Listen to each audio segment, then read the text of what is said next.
Hey folks, how you doing? Welcome back to our beautiful little channel at Oak and Hazel. I am Oak.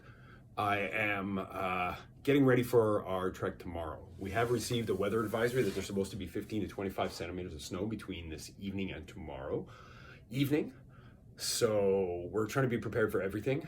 Keep our eyes open in the morning, see what it looks like, kind of gauge how everything is, and decide whether or not we're actually going to go. Because it's about an hour and a half drive from here.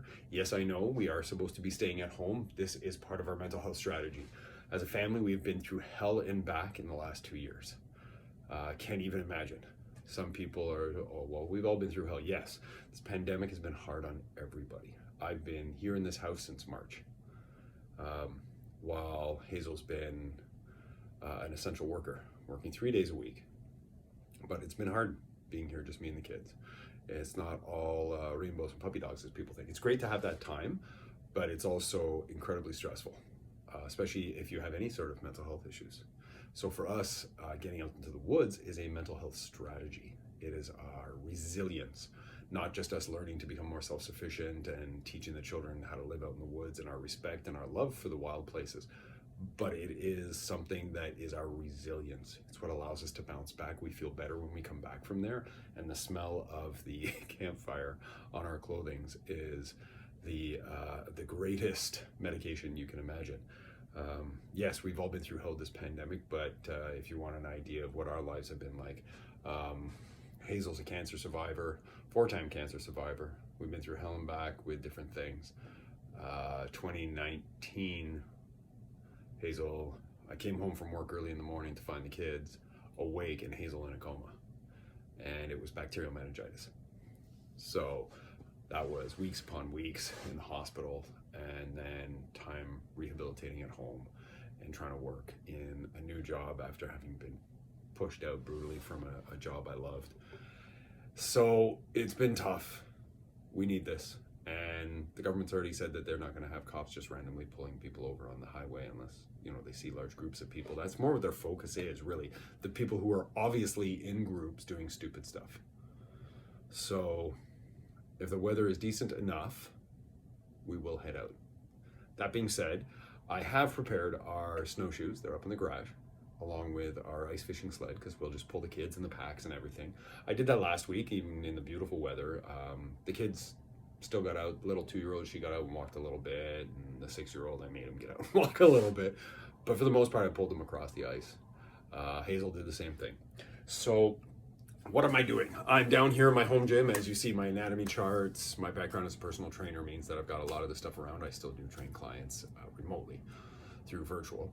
I've got my wax cloth cotton pants that I'm going to be adding another layer of wax to. I got to test them last week and they were great. It's not so much about waterproofing, more water resistance, and they become a little bit stiffer. And even though I wear long johns underneath, it does keep a little bit more warmth, keeps the wind out, keeps branches from snagging the pants because they're a little more slick, and any sort of burrs as you're going through patches on the edge of the water, burrs don't stick. So I just have to add another coat of the beeswax that I used. I added one or multiple coats, ironed it, first with a pot, and then went online and found somebody selling hand iron, electric iron, almost brand new, great shape. That worked beautifully to get into the corners because a pot does not do it.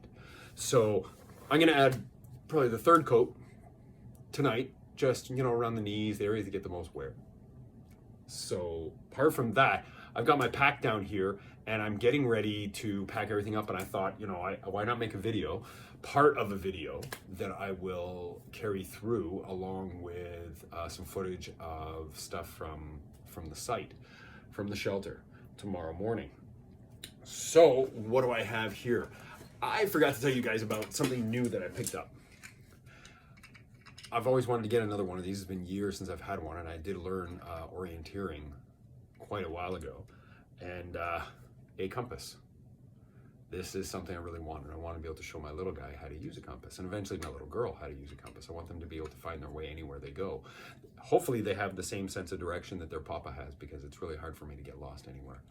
I always know where I've been, where I'm coming from, so that helps me figure out where I'm going. And geographic mixed placement's been something kind of difficult for me to actually experience. I've never really felt the fear of being lost.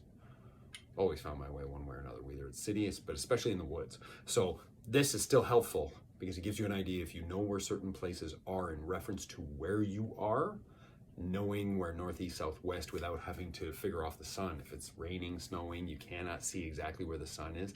That makes a huge difference. Having this, set it down away from any source of metal, because any source of metal, knife, axe, anything will mess the bugger out of it. And don't hold it and walk around. I prefer to set it down on a surface, a flat surface, and look at it then. If I have to, I'll set my hand on a surface or a walking stick, but I prefer not to. I prefer to have it away from my own body's interference.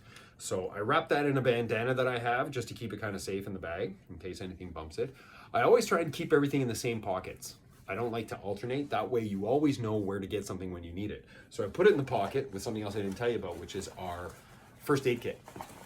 We got a little first aid kit, and the bandana is part of it. I have another bandana I'm gonna add. I always keep two. And just for dressing, an ad hoc washcloth, anything, clean the kids up, whatever you want to use it for, right? The usefulness is there. So that being said, stainless steel thermos full of water, 1 liter. I'm gonna have another 1.5 liters water that I'm just filtering upstairs. I'm gonna bring with me because it's winter. I don't bring my portable water filter. Chipping through 9 inches of ice is hell, and it's far enough away that it's just not worth the time. So I bring water. I carry it because of the weight, and I choose to. So top pouch in my bag here that I showed you the other day. The top pouch, I'm going to start off with 2 pairs of woolly socks. So what I do here is I set the woolly socks right down at the bottom, right in, and I'm probably going to pack my water in the top here too. I know it's with the clothes.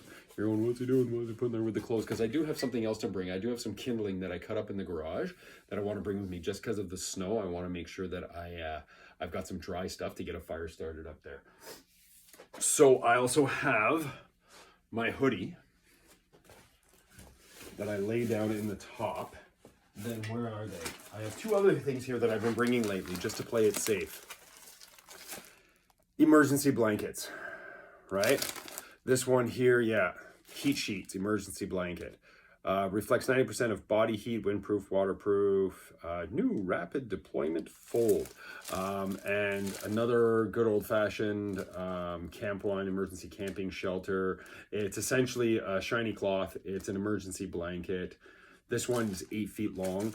So remember what I said last time about the C's, the 5 C's? Well, the other one is coverage. So you have cutting, cordage, coverage of different types. When you have little ones, just take some of this with you because you never know. You can bundle them up as much as you want. You can get them next to a fire and they'll look at you with those big eyes and go, I'm cold. So you fire that in, you get that going. I get that up there. Like I said, I think I'm going to put my water up there as well. And before, I made sure no water is dripping out of there. I'm just going to grab my kindling. Grab my kindling. Lay my kindling up there as well. I'm probably going to set another bottle of water in there. Cordage, one of my other C's. So cutting, cordage, coverage, container. That's what that water bottle is, container. You want something to put your water in. That's crucial. So what else do I put near the bottom? I'm going to put my big hunting knife in the bottom. I'm probably not going to bring my book with me today. I've got my saws, 2 folding saws in here, and I will be packing my big flat saw against the tarped up blankets that I bring. And I use these toggle that I've looped onto the pack that I slide that through and it goes nice and tight. My small hatchet, my son's small hatchet in opposite directions in the bottom pouch. Then I have the latrine shovel, which in the snow I might not necessarily need, but we'll have it anyways. So now for the other side pocket. A little bit more cordage, my whistle, and my other fire striker. Fire stick, like I said, pack it in pockets, the same pocket you use every single time, so that out of habit, you go back to that spot. Just kind of important. Food knife, the spork and fork knife. My son's little folding knife. I got to get the wife one. I think I need to get a nice one for Hazel. I really do. I put those in there. My Coleman I would normally wear in my belt. I've been thinking about this. I think because the back, you see there, it's gotten really worn. I need to get another pouch or see if I can make another pouch. I'm going to put that in my pack here. And then when I get to the site, I'll pull it out and find a spot where I can set it so that I'm always going back to the same thing. Just because I don't want to lose 2 knives off of my belt. Because I bump into something as I'm going through. Because we go in through pretty thick underbrush once we come off of the frozen lake. So I zip that up. I got that in there. That's pretty straightforward. Only a few other things to add to it. I got the let's see, the other bandana that goes in here. This pouch I normally have my 4x6 foot tarp, but that is actually wrapped around the blankets along with a 6x8 foot tarp. So again, coverage. So I've got that. I'm gonna zip that up, but I may put some other stuff in there that I've got upstairs. Not necessarily equipment, but I might have a few things that I'll bring. I got my kindling all nice and dry at the top, because I may just tie the blankets at the bottom and maybe put the tarps at the top. That's what I did last time, or just carry everything at the bottom, and I'll just lay the axe in the sled, and then carry the axe in my hand. It has a cover, so it's safe, and it allows me to, as I'm walking, to push through, because oftentimes I'm carrying the 2-year-old as we get through the bush, because it's kind of tough for her. She's a little slogger, she's a tough one, but she's usually gets stuck following through with Mama when little man's following me. So I always go back and try and give a hand, because Mama's carrying the food and that gets heavy. I'll usually take the pack from her and pick up the little one, and we'll slog up. So that's that. I did not forget my Tinder pouch. Oh, ha! My eldest, his boyfriend, gave me this for Christmas. SAS Survival Guide, SAS Survival Guide. Actually a lot more useful than you imagine. This great little book has some incredible little tidbits of information. So you know what? That's going to take the position of pride up here where my tarp usually goes. So that gives me some room in there.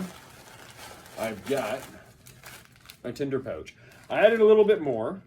Some really dry stuff from the garage from some of my projects. I've got my cotton balls and a little bit of beeswax in there. I'm probably going to put some more beeswax in as I work on the pants. And then, yeah, that should be it. That should be it, apart maybe from a few things. I'll see if Hazel wants me to carry everything. So now I'm just going to kind of drag you guys over here, just so you can see what I'm doing with the wax pants, the wax cloth. I'm going to grab the wax. It's just in here in another room. All right. Another new item, my new belt. I'm very happy. So basically, I'm just going back over all the high wear areas, especially the knees. And because I've gotten some coats of wax on it, you'd be amazed how easy this goes. The first coat, trust me, my friends, did not go on anywhere near this easily.